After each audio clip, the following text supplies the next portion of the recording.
Welcome to CIHT Podcasts. Welcome to the CIHT Podcast.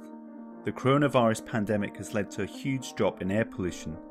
To explore the implications of this, I'm delighted to be speaking with Paul Monks, Professor of Air Pollution at the University of Leicester and former Chair of the UK Government Science Advisory Committee on Air Quality.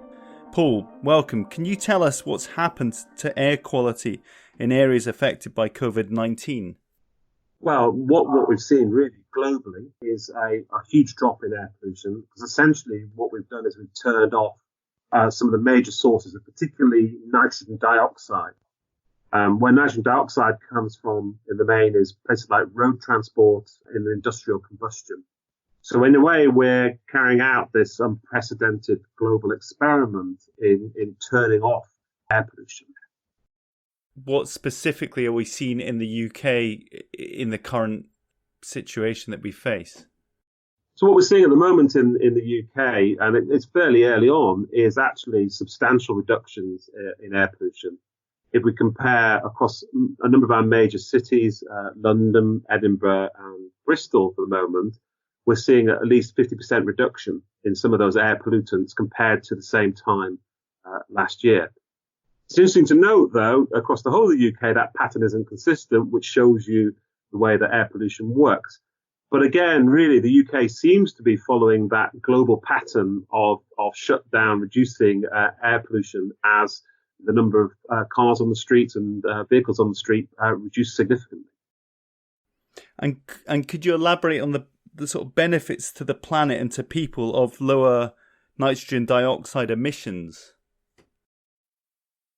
Okay, so nitrogen dioxide is a pollutant that mainly comes from the back end of motor cars. Particularly, it's a pollutant that's been, for instance, part of the Dieselgate scandal in terms of diesel cars producing relatively large amounts of NO2. Why are we worried about NO2 as a pollutant? We're worried about NO2 because it causes inflammation in terms of things like asthma, and also can exacerbate conditions such as heart disease or lung disease as well.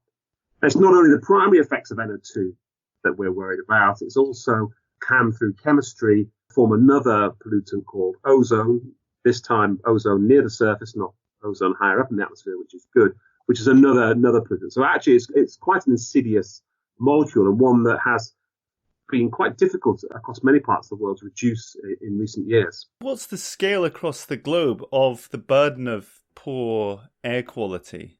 So, I mean, the World Health Organization estimates that somewhere in the region of about 3 million people die every year because of air pollution. Much of that occurs in urban areas, about 80%, and low and middle income countries are also particularly poorly hit by air pollution.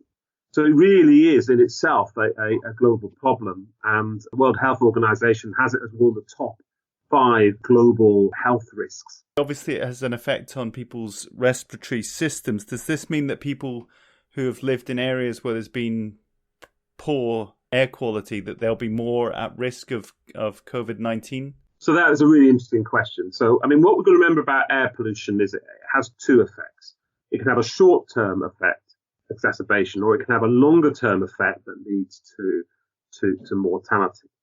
There was some research that put out last week that suggested that as air pollution causes inflammation, airway inflammation, that actually it could hasten the effect of people, particularly susceptible people to COVID-19. So, I mean, I think there is some early evidence out there, but I think really there are many underlying conditions, and I'm not a medical expert, I have to admit, there are many underlying conditions that make people susceptible to COVID. Where air pollution sits in that, I don't think is yet clear. And another aspect is, and it might be difficult to say, but is there any evidence that airborne pollution particles spread COVID-19? Do you know?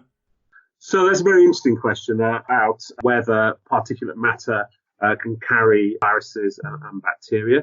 I think there is evidence in the literature of that.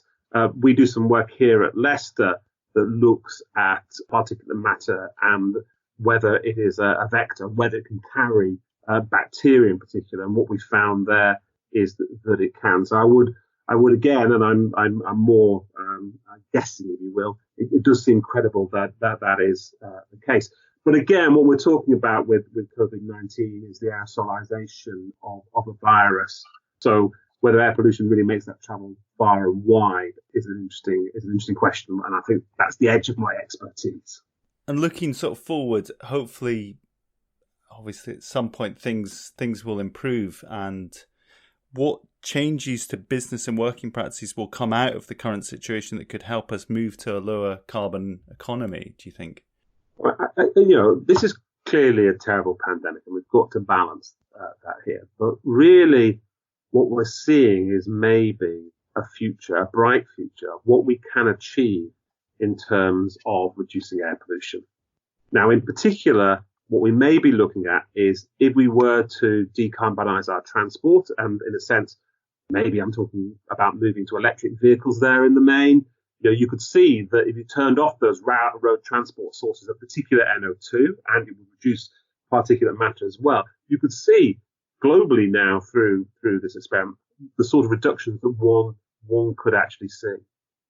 Now, one has to be a little bit careful here because the electrification of the fleet absolutely depends on how clean the electricity is, because you're moving the pollution essentially from the curbside to the power station.